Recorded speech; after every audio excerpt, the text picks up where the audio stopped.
तो दोस्तों आज के इस वीडियो में हम बात करने वाले हैं जो डेली लॉग शीट होता है सब स्टेशन के लिए एक 33/11 के भी सब स्टेशन के लिए वह कैसे भरा जाता है। तो चलिए शुरू करते हैं वीडियो को। तो यहाँ पर आप देख रहे होंगे डेली लॉग शीट 33/11 के भी सब स्टेशन। तो यहाँ पर सब स्टेशन का नाम लिखना होता है। उसके बाद यहाँ पर लिखा हुआ है Uttar Pradesh power corporation limited electricity distribution division. तो वह सब स्टेशन जो किस डिवीज़न के अंतर्गत आता है उस डिवीज़न का नाम लिखना होता है। उसके बाद यहाँ पर डे लिखना होता है, यानी उस दिन कौन सा वार पड़ता है, तो यहाँ पर डे लिखना होता है। उसके बाद यहाँ पर दिनांक लिखना होता है। तो जैसा कि आज दिनांक है 13 अक्टूबर, तो यहाँ पर हम आपको लिखते हुए बता रहे हैं 13 अक्टूबर 2023 लिख दिए हैं। वेदर कंडीशन लिखना होता है। तो वेदर कंडीशन अभी मौसम के हिसाब से लिखा जाता है। यहाँ पर टाइमिंग दिया हुआ होता है। तो टाइमिंग जो होती है यह 1 बजे से लेकर 24 बजे तक, यानी पूरे 24 घंटे के लिए होती है। यहाँ पर इनकमिंग फीडर नंबर 1 5 MVA, यानी यहाँ पर अगर यहाँ पर 2 इनकमिंग है तो 2 इनकमिंग का यहाँ लिखा जाएगा। अगर एक ही इनकमिंग है तो उसका वोल्टेज यहाँ लिखा जाएगा। और उसमें जो इनकमिंग आउटगोइंग फीडर के जो एम्पियर चलते हैं उनका योग यहाँ पर लिखा जाता है। सेकंड, अगर यहाँ पर ट्रांसफार्मर है, दूसरी इनकमिंग है, तो उसका जो है KVA यहाँ पर लिखा जाता है। जितने भी फीडर होते हैं उन फीडरों का नाम सहित यहाँ पे उसका रीडिंग नोट किया जाता है। कुछ इस प्रकार से नोट करके आगे इसको बढ़ाया जाता है। तो यहाँ पर हमें अभी सप्लाई प्राप्त हुई है, तो हम यहाँ पे सप्लाई को कुछ इस प्रकार से लिख देते हैं। सप्लाई पहले रोस्टिंग थी, तो हमारे यहाँ 2 फीडर हैं, फीडर के नाम लिख दे रहे हैं।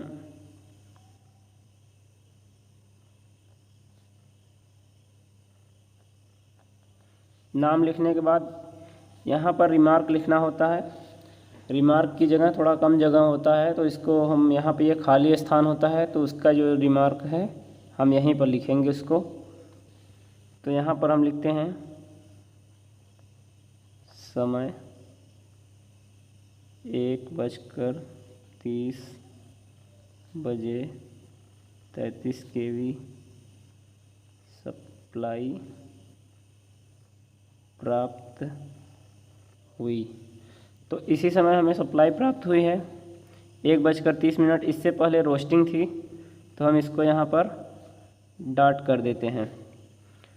दोस्तों, लॉग शीट भरने का मेन रीज़न होता है कि उस जगह पर जो सप्लाई चलाई जा रही है उसका रिकॉर्ड मेंटेन रखना, तथा उस सप्लाई को चलाने में जो भी बाधाएं उत्पन्न होती हैं उन सब का रिकॉर्ड मेंटेन करना, यह एक प्रकार से बहुत ज़रूरी प्रक्रिया होती है। इसीलिए लॉग शीट को मेंटेन करना होता है। तो यहाँ पर सप्लाई जो पहले से ही कटी हुई थी 1:30 पर प्राप्त हुई है। तो 1 बजे इस समय सप्लाई नहीं थी, तो हम इसको डॉट कर दिए हैं। और उसके बाद हम यहाँ पर लिख देते हैं हमारे यहाँ 2 आउटगोइंग फीडर हैं, तो हम लिख दे रहे हैं दोनों आउटगोइंग फीडर लगाया गया, सप्लाई होल्ड हुई। यानी जैसे ही सप्लाई प्राप्त हुई उसके 5 मिनट बाद हमने दोनों आउटगोइंग फीडर को चालू किया, सप्लाई होल्ड हो गई, तो हम उसका यहाँ पर डिटेल लिख दिए हैं। उसके बाद यहाँ पर दिया हुआ होता है टेम्परेचर ऑफ ट्रांसफार्मर। तो हम यहाँ पर ट्रांसफार्मर का टेम्परेचर लिखते हैं। यहाँ पर हम लिखेंगे वाइंडिंग टेम्परेचर, उसके बाद ये लिखेंगे ऑयल टेम्परेचर। और यहाँ पर लिखा जाता है DC वोल्टेज, यानी सब स्टेशन पर जो DC को ऑपरेट करना होता है, रिले लगे हुए होते हैं, उन सब को ऑपरेट करने के लिए DC 24 वोल्ट की आवश्यकता होती है। तो उसका भी डिटेल यहाँ पर लिखा होता है। बाकी रिमार्क के बारे में हमने बताया, रिमार्क की जगह थोड़ा कम जगह होता है, पूरा दिन का यानी 24 घंटे का पूरा डिटेल लिखना होता है। तो 24 घंटे का डिटेल के लिए कम जगह होने के कारण हम यहाँ पर लिख देते हैं। ये अगर भर जाता है उसके बाद यहाँ पर लिखा जाता है। उसके बाद हम आगे बढ़ते हैं। यहाँ पर टेक्नीशियन ग्रेड 2 इलेक्ट्रिकल लिखा हुआ है, जो कि एक TG2 होता है। फ्रॉम यहाँ पे SSO यानी SSO कहा जाता है। एसएसओ का फुल फॉर्म होता है सब स्टेशन ऑपरेटर, यानी सब स्टेशन को ऑपरेट करने वाला टीजी सेकंड होता है, उसे एसएसओ को नाम से भी जाना जाता है। तो पाली होती है 0 से 8, 8 से 16 और 16 से 24, यानी 3 पालियों में एक दिन पूरा ख़त्म होता है। उसके बाद यहाँ पर एब्स्ट्रैक्ट दिया हुआ होता है। तो एब्स्ट्रैक्ट की जगह name of feeder, incoming feeder number 1, इसमें फीडर नेम ऑफ ट्रिपिंग यानी फीडर का नाम यहाँ लिखना होता है। फीडर नंबर 1 हमारे यहाँ है, फीडर का नाम लिखना है, हम फीडर का नाम लिख लेते हैं। यह हम दोनों नाम लिख लिए हैं। उसके बाद यहाँ अगर इस फीडर पर ओवर करंट फॉल्ट आता है तो उसका डिटेल, अर्थ फॉल्ट आता है तो उसका डिटेल यहाँ भरा जाता है। ये पूरे 24 घंटे का होता है, उसका डिटेल यहाँ पर भरा हुआ होता है, लास्ट में जोड़कर उसके बाद यहाँ पर लिखना होता है। उसके बाद पूरे दिन में मैक्सिमम लोड कितना चला यहाँ पर लिखना होता है, मैक्सिमम लोड। उसके बाद ट्राईवेक्टर मीटर में कितनी यूनिट खर्च हुई है, KWH मीटर रीडिंग, यानी उसमें जितनी भी रीडिंग खर्च होती है लास्ट और प्रेजेंट लिखना होता है। लास्ट हमारा जो पिछले पन्ने में है तो यहाँ पर लिखा हुआ है लास्ट रीडिंग, हम यहाँ से लिख लेते हैं ये वाला। उसके बाद फर्स्ट रीडिंग यहाँ पर रख देंगे, यहाँ पर लिख देंगे। और उसके बाद यूनिट कितना रिसीव्ड हुई और हमारे यहाँ से कितनी सप्लाई को पूरे गांव में भेजा गया, उसका यहाँ पर डिफरेंस लिखना होता है। तो कुछ इस प्रकार से लॉग शीट को भरा जाता है। तो चलिए हम लॉग शीट के साथ में इसको लेके चलते हैं, दिखाते हैं कि लॉग शीट कहाँ से भरा जाता है। तो हमारे यहाँ जो फीडर है, फीडर का यह रिले है, रिले में हम आपको दिखाएंगे। यहाँ पर आप देख रहे होंगे, यहाँ पर आर फेस में 53 एम्पियर, वाई फेस में 50 एम्पियर और बी फेस में 54 एम्पियर है। तो हम इसको लॉग शीट में कुछ इस प्रकार से फिल कर लेंगे।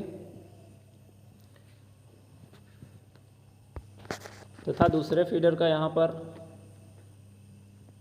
रिले है, रिले में से हम यहाँ पर देखेंगे कितनी रीडिंग आ रही है। रीडिंग आ रही है 62 एम्पियर आर पे, वाई पे 62 एम्पियर तथा बी पर 68 एम्पियर आ रहा है। तो हम तीनों इसको नोट कर लेंगे, आर, वाई तथा बी। तो हमने वहाँ से रीडिंग ले लिया है, तो रीडिंग को हम नोट कर लिए हैं। तो यहाँ पर उसको लिखना होता है। तो इस समय 2 बज रहा है और हमारा 11 kV वोल्टेज इस समय 11.2 है, तो उसको हम यहाँ पर लिख देंगे। उसके बाद रीडिंग जो लिखा गया है फीडर का, उसको हम यहाँ पर लिखेंगे।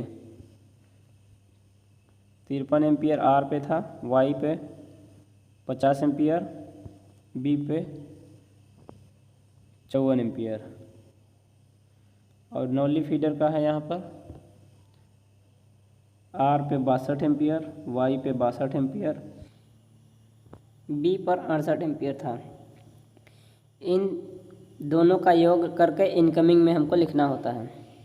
तो यहाँ पर हम लिख लेते हैं